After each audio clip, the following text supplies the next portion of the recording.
क्या मोबाइल पर कुरान पढ़ने की इजाजत है?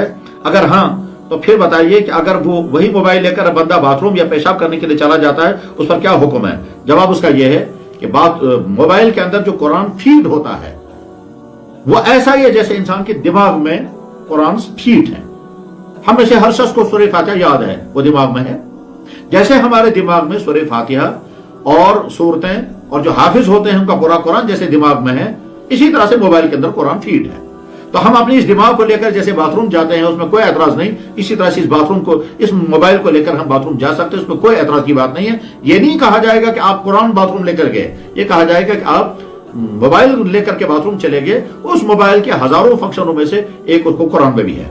बहरहाल मोबाइल में कुरान रखना जायज, उस मोबाइल को स्विच ऑफ करके या स्विच ऑन करके बाथरूम जाना भी जायज।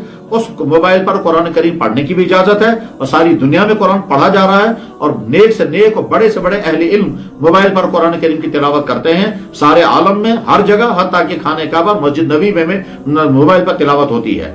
अलबत्ता सवाल यह है कि जब मोबाइल पर कुरान की तिलावत की जा रही हो और उंगली से टच किया जा रहा हो तो क्या वजू होना जरूरी है या नहीं? बाज़ उलमा की राय यह है कि बावजू होकर ही मोबाइल को टच कर सकते हैं, और बाज़ उलमा की राय है कि नहीं, बावजू होना शर्त नहीं है। इसलिए कि हम जब टच करते हैं मोबाइल को तो हम आयतों को टच नहीं करते हैं, बल्कि हम स्क्रीन को टच करते हैं। और आयत को टच करना जो है वो है मना। जैसे लिखा हुआ कुरान, उस लिखे हुए कुरान को बगैर वजू के छूना मना है। और ये जो मोबाइल पर कुरान है वो हम शीशे को छूते हैं, स्क्रीन को, स्क्रीन के नीचे कुरान होता है, ये बराह रास्त कुरान को छूना नहीं हुआ। लिहाजा कुछ उलमा कहते हैं कि स्क्रीन पर जब कुरान होगा तो हाथ लगाना जायज नहीं है बगैर वजू, कुछ उलमा कहते हैं कि इजाजत है।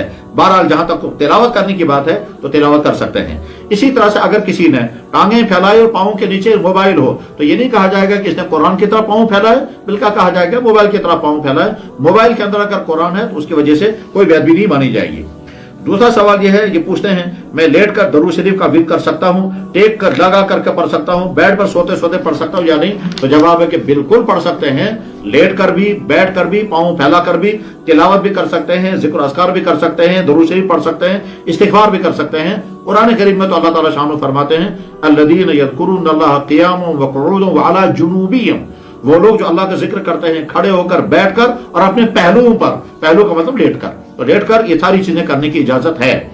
वो बीमार जो बेचारा खड़ा नहीं हो सकता, वो लेटा रहता है, वो तो लेटे लेटे नमाजें भी पढ़ते हैं और पाँव किबले की तरफ करके नमाजें पढ़ते हैं।